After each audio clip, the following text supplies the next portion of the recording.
আসসালামু আলাইকুম এভরিওয়ান। আজকে আমি দেখাবো কিভাবে আপনারা ফেসবুক গ্রুপ খুলবেন। তো প্রথমে আমি ফেসবুক অ্যাপটি অন করে নিয়েছি। উপরে দেখতে পাচ্ছেন 3 আইকন অপশন, সেখানে ক্লিক করে এইদিকে দেখতে পাচ্ছেন গ্রুপ বলে একটি অপশন আছে, সেখান থেকে ক্লিক করে নিয়েছি।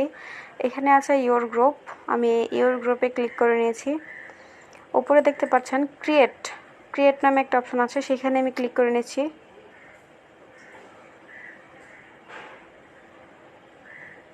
নেম ইউর গ্রুপ, তো আপনি যে নামে আপনার গ্রুপটা খুলতে চাচ্ছেন এখানে আপনার গ্রুপের নামটা দিবেন।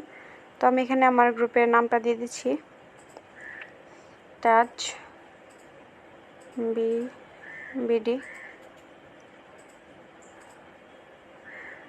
তো নিজে এখানে পাবলিক এবং প্রাইভেট বলে একটা অপশন আছে, আমি প্রাইভেট করে নিচ্ছি আপাতত। আপনারা যদি পাবলিক গ্রুপ করতে চান তো আপনারা পাবলিক দিয়ে দিবেন।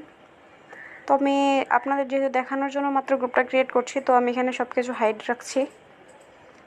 নিচে দেখতে পাচ্ছেন ক্রিয়েট গ্রুপ বলে একটা অপশন আছে,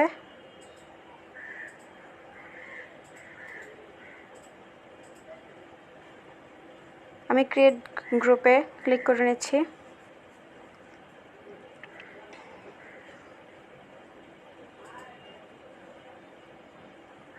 তো এখান থেকে আপনারা নেক্সট যে ইন্টারফেসটা আসবে সেখানে আপনারা আপনাদের সব ফ্রেন্ডদের ইনভাইট করতে পারবেন আপনার গ্রুপে। তো আমি এখান থেকে আমার পছন্দের একজন ফ্রেন্ডকে ইনভাইট করেছি। তো নেক্সট যেটা করতে হবে সেটা হচ্ছে প্রোফাইল পিকচার। এডিটে গিয়ে আপনি আপনার পছন্দের মতো প্রোফাইল পিকচার দিতে পারবেন। আমি এখান থেকে একটা প্রোফাইল পিকচার সিলেক্ট করে নিয়েছি। এটা হচ্ছে ডেসক্রাইব, আপনি আপনার গ্রুপের যেই নিয়ে কাজ করতে চাচ্ছেন সেই অনুযায়ী ডেসক্রাইব লিখে দিবেন।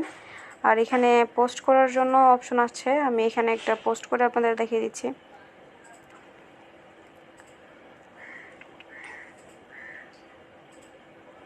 দেখতে পাচ্ছেন আমাদের গ্রুপটি কিন্তু ক্রিয়েট করা হয়ে গিয়েছে, আমার পোস্টেও আপলোড হয়ে গিয়েছে। তো আমার আজকের ভিডিওটা ভালো লাগে, সবাই আমার চ্যানেলটা সাবস্ক্রাইব করবেন।